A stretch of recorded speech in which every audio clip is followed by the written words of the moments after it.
Okay, all right, so it looks like we are live and ready to go. I want to welcome everyone to the Google Hangout that we're running tonight on student borrowing. My name is Justin Munyo. I am the loan coordinator here at Harvard College. And so what I'm going to be doing is running you through a presentation all about student borrowing. And it's a bit of a broad strokes, 30,000 foot view of student borrowing. So we'll talk about the general details, terms you need to know. We're going to talk about some of the myths and misconceptions that surround taking out student loans.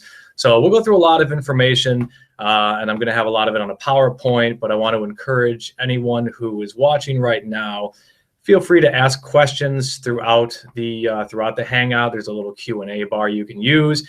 If you'd rather, you can always wait and call the office, or you can email us later on tomorrow, the next day, so on and so forth. Stop by and see us. We're always here to help. So with that being said, why don't we dive right in? And what I'm going to do is I'm going to switch it over back and forth a little bit between myself and a PowerPoint as I go through the workshop tonight.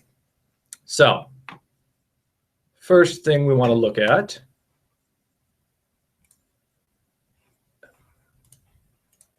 There we go. Now we're cooking.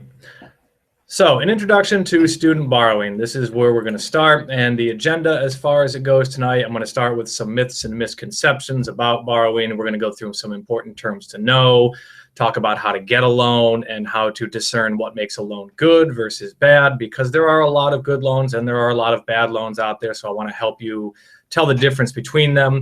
We'll talk about repayment, and then at the very end, I'm going to give you a lot of different resources you can use, some other considerations to keep in mind.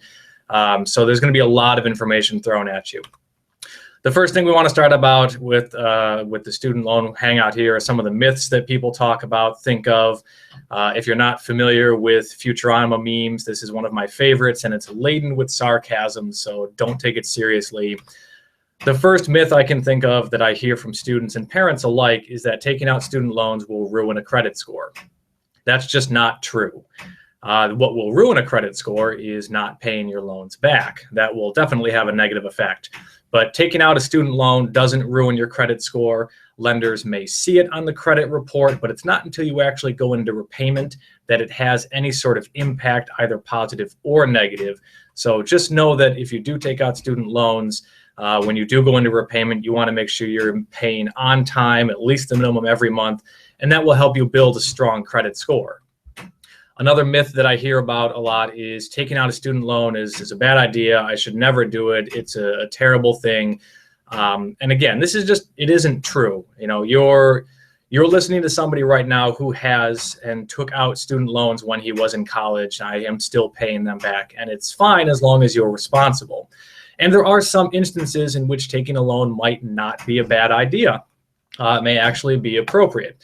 One of the instances I can think of off the top of my head would be, let's say you're starting the semester and you have all your classes set, you know what you're taking as far as courses are concerned, but you need books. And you have to buy books in September before any of the classes start, but you might not have money for it yet. Well, one suggestion that I could make is look at a short-term or kind of a Band-Aid loan situation. You may be able, as a Harvard student, for an example, you may be able to take out a student loan that has no interest accrual while you're here and use that to fund your book purchases. Then, over the course of a semester, as you're working, as you're earning wages, you'll have money that you can then use to pay back the loan, essentially paying for your books over the course of 2, 3, maybe 4 months. All right, so this is, and again, this is just one example, but this is a real world, this is a salient example of how using a loan to your advantage could work, you know, with something very basic and very simple. So why don't we look at something else? How about the higher interest rates meaning a more expensive loan? Well, again, not necessarily true. And I'm going to show you that in a couple minutes here as I go through an example that really illustrates how there's more to taking out a loan than just looking at the interest rate. The last myth that I hear a lot, unfortunately, is that only people who are quote unquote economically disadvantaged take out student loans. Again, this just isn't true. The socioeconomic status, if you want to look at it that way, of people who take out student loans varies wildly. There are families from all ranges of income that take out student loans for one reason or for another. So you shouldn't think that if by borrowing, whether it's in your freshman year, your sophomore year, your senior year, or all 4 years in between, you shouldn't think that you're the only one, okay? And you also shouldn't think that you're part of a certain class or a certain type of individual. Everyone does it, all right? Everyone takes out loans for one reason or another.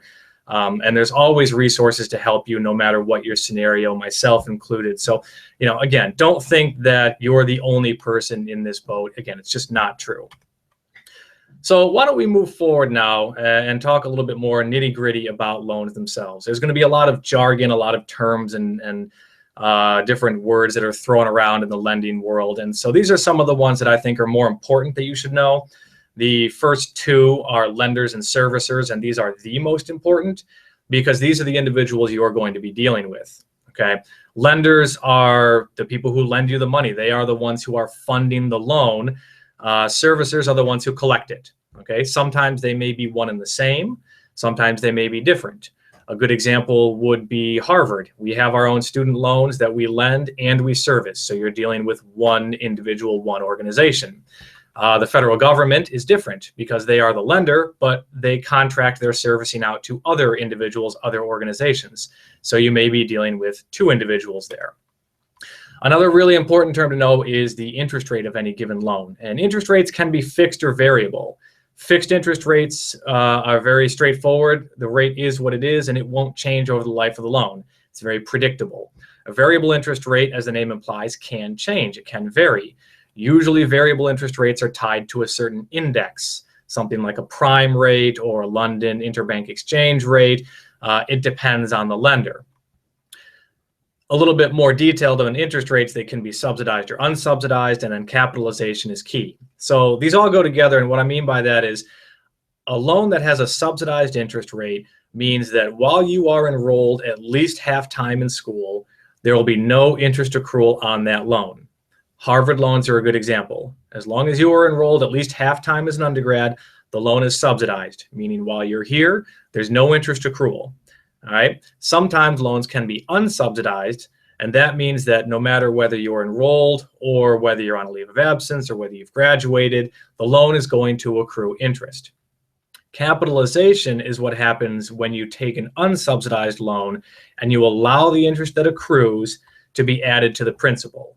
Okay, this is something that is fairly typical with students who use small unsubsidized loans while they're in school.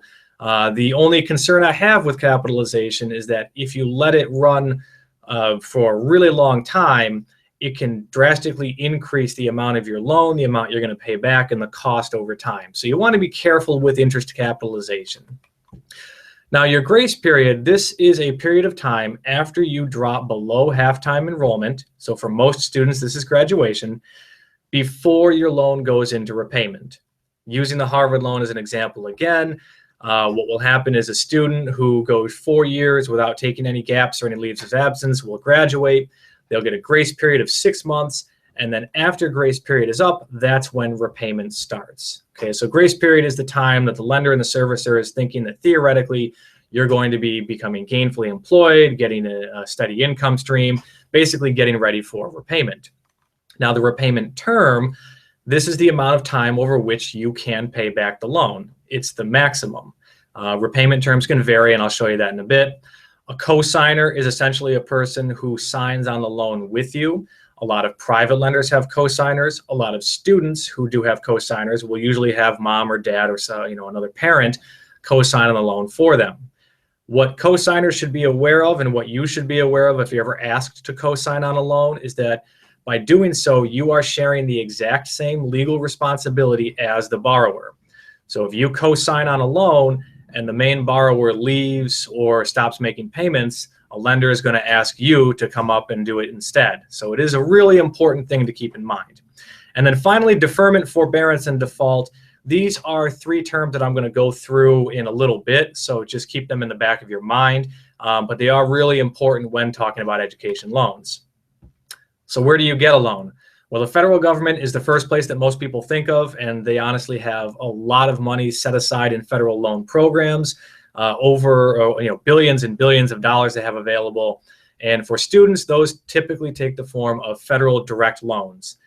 These are commonly referred to as Stafford loans, and they can be subsidized or unsubsidized. Now, a Grad Plus loan is also a student loan, but that's more for graduate students. So if you're an undergrad, you're looking at Stafford loans. If you're a graduate student, you're looking at Stafford and possibly Grad Plus loans. Your private and third-party lenders are the other big organizations out there. Harvard, we are a private lender. Technically, when we give out Harvard student loans, we're lending out our own money. There are many others, though, and these include your big names. Think Sallie Mae, Wells Fargo, Discover, Citibank, MIFA, so on and so forth. These are the other large parties that give out loans and that allow students to borrow for ed expenses. Where they actually come from, if you're requesting a loan through Harvard, you do that online. You go to our student loan request form online, you fill it out. That's what allows you to request a Harvard loan, a Perkins loan, or a federal direct loan. You don't have to worry about specifying the type. When I get these requests in, it's up to me to make sure that you get the most advantageous program that's available to you. And again, if there are any questions, obviously call us, email us, stop by. We want to make sure that you understand exactly what's going on. The limits for these loans are outlined on our website, and they do vary. Now, your private institutions, again, your big lenders here, you go through them directly. So whether you are attending school at Harvard or another institution, if you're taking out a loan from Wells Fargo, you go through Wells Fargo. You contact them, you go through their underwriting department, you go through their approval process, and if you're approved, they work with the college on the back end. So your main point of contact for these private education loans is the actual lender itself. So here's an example I want to show you about getting the best loan, and it also dovetails into the comment I made earlier that interest rate isn't the be-all and end-all of determining whether a loan is good. So if you're looking at two programs here, you've got your one on the left, you have student loan A, interest rate is fixed at about 6.25%. You're looking at a 15-year loan, no fees. Your monthly payment on a $10,000 loan is about $86 a month. Okay, so there's your baseline. If you look at the student loan on the right, student loan B, your interest rate is a little bit higher, a little bit more than half a point higher. Your repayment term is only 10 years, but you have $400 in fees and a higher monthly payment, a little bit more than $30 a month more on student loan B. So you may look at this and you may think to yourself, well, geez, student loan B has a higher rate, it has fees, it has a higher monthly payment. That must be the worst loan, so obviously I want to go with student loan A. Well, not really. If you look at the long-term costs of these two loan programs, student loan A actually costs you more, over $1,000 more over the life of the loan. Even though it has a lower interest rate and a lower monthly payment, the repayment term is what makes the real difference here because you're extending your payment an additional 5 years, and that costs money. Now, I should tell you that a fairly standard repayment term for education loans is 10 years. That's the normal for all intents and purposes. Some lenders will offer 15, 20, even 25-year terms. But again, you want to do the math and you want to be really careful before you accept these so you know what your actual costs are going to be. You also want to be on the lookout for incentives when you're getting when you're signing for your loan and when you're taking out a loan. These can include interest rate reduction options, cosigner release options, which honestly, of all the ones I list here, the cosigner release tends to be one I find to be very important. What many lenders will do is they will allow you to release your cosigner if you've made a certain number of payments in a row. Usually it's about 2 years or 48 months in some cases, so 4 years worth of payments. But as long as you don't miss a payment, your cosigner can be released from their legal responsibilities. So that's not a bad incentive to have. I have seen principal reduction options, and I don't remember if lenders still do it, but I do know I've seen some in the past where if you graduate in 4 years with a B+ average, they'll knock $1,000 or $2,000 off of the principal of your loan. So not a bad little reduction. Now, consolidation options, what those are honestly more prevalent in your graduate students. And so that's something that I want to just stop for a second and talk a little bit about. As a graduate student, if you decide to go into a graduate field, master's, doctorate, JD, so on and so forth, typically you're going to be funding your education with loans. And that's just the honest truth is that a lot of your graduate programs Yes, they have stipends and there are various fellowships you can qualify for, but the lion's share of them fund with loan programs. Stafford loans and Grad Plus that I talked about earlier, those are the two most common. So a lot of students, what they'll do is after they graduate, they'll look at consolidating all of these loans into one lump sum. So it gives them one payment, one lender, one servicer. It's more convenient than if you have different loans from 4 years of undergrad and 3 years of graduate school and you're trying to manage all of those at once. The upside is the convenience, the fact that you only have one lender that you're working with and only one payment you're making. The caution that I want to give you is like the A versus B scenario. You have to do the math because a lot of your consolidation options will extend the repayment from 10 years to 15 or 20 or 25, which can mean a lower monthly payment, but it could also mean a higher overall payment. So you want to be really careful with that. Again, just a bit of a caution. At the end of the day, it always boils down to doing the math and figuring out what it's going to cost you. Forgiveness cancellation options, they do exist. They're few and far between. The ones that I usually see are relegated to public service positions like teachers. That's a really good example of forgiveness and cancellation loan options. And usually these are more for your federal loans like Stafford's, but again, they do exist. What I would say about this whole list of incentives here, don't assume that your lender doesn't offer or have them. Ask, all right? Call them, email them, get in touch with them, find out what they can offer you as a borrower. On the flip side, you want to be careful about potential pitfalls of borrowing. The ceilings on variable rate increases, that's the most important, and that really obviously only deals with variable rate loans. What I mean by this is that if you take out a variable rate loan, it's going to be, the rate that is going to be structured as a margin plus an index. Okay, so you can use, let's say we use the prime index or the prime rate as the index. It's about 3.25% right now, I think. And so your lender would say your variable rate loan is prime plus something. Okay. And that'll be reset. It could be reset every month, every 6 months, every year, but it can change. So your interest rate may start at 3% and it might go up to 5, or it might go down to 2. Okay. There's a bit of a risk there. What you want to be careful of is whether or not there are ceilings on how much that loan can go up. As an example, a lot of lenders will say your variable rate loan can increase no more than 3% in a given year, and it caps at some arbitrary number, let's say 10%. All right, that's not necessarily bad because it does have a level of predictability in there, but in the same sense, you don't want your loan to cap at 10%. So if you're risk averse, variable rate loans might not be something that you necessarily consider.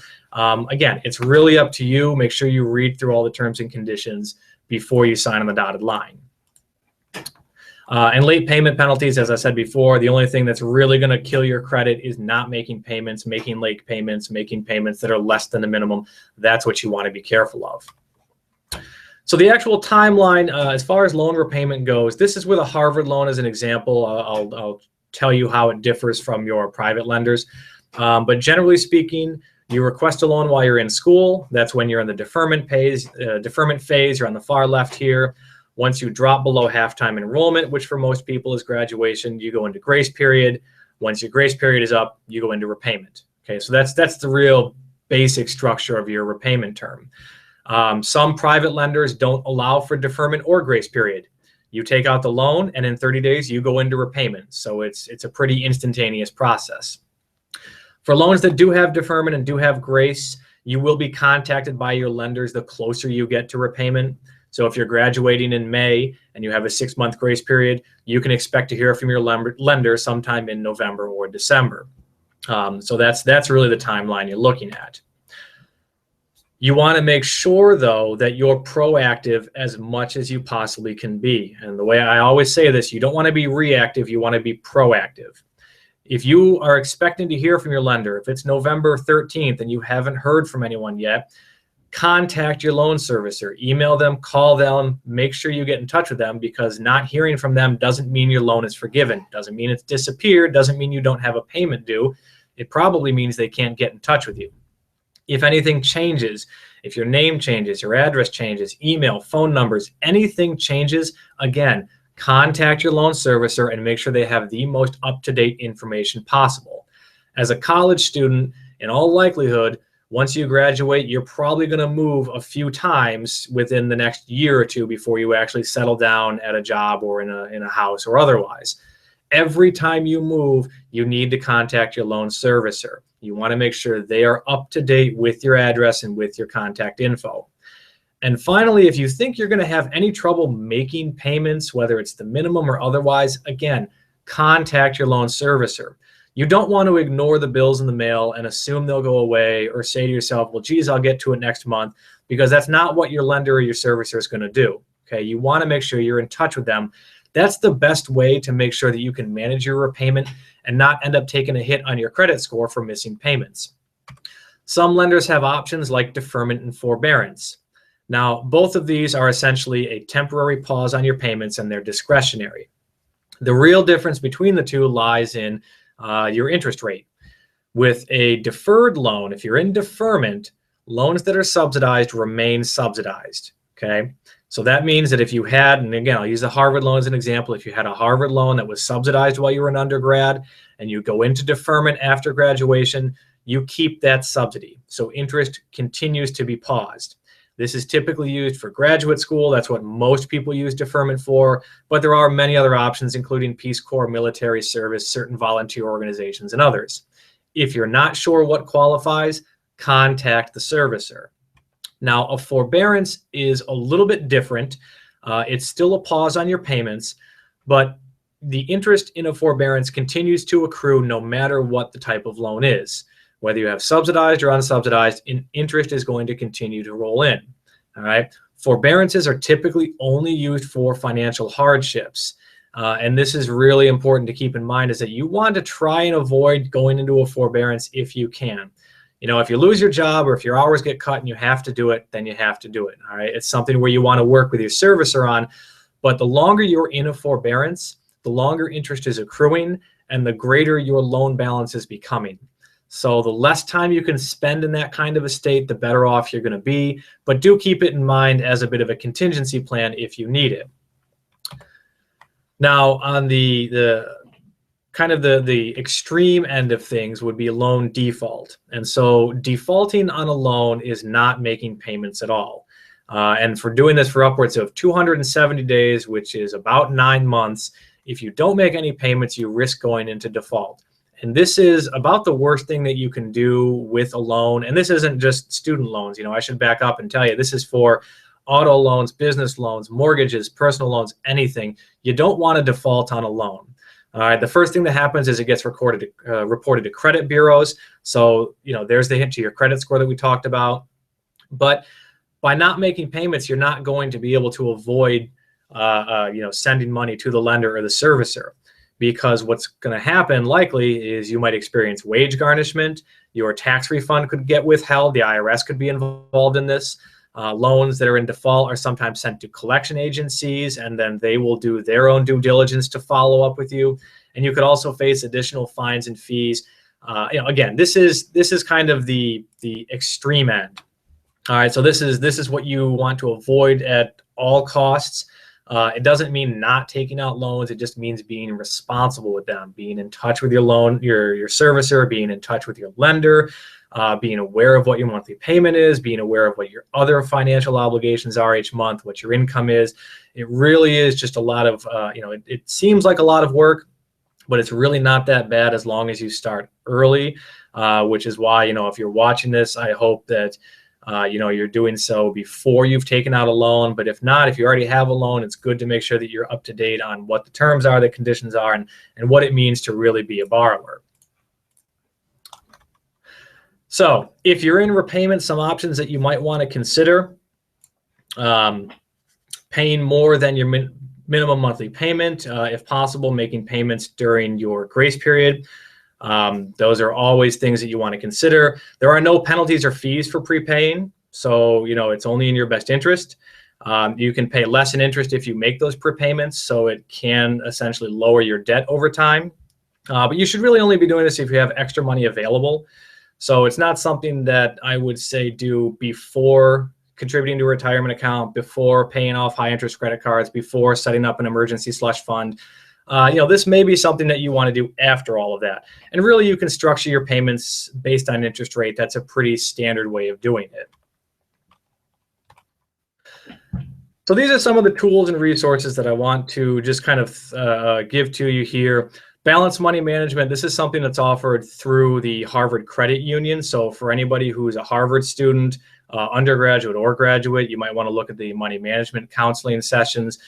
You can call them, you can stop by their branches, and they may have a representative, but honestly, the phone number is probably best. These guys are great because they'll talk about just about anything with you. Could be loans, could be credit cards, could be personal finance, could be budgeting. It really is kind of a one-stop shop.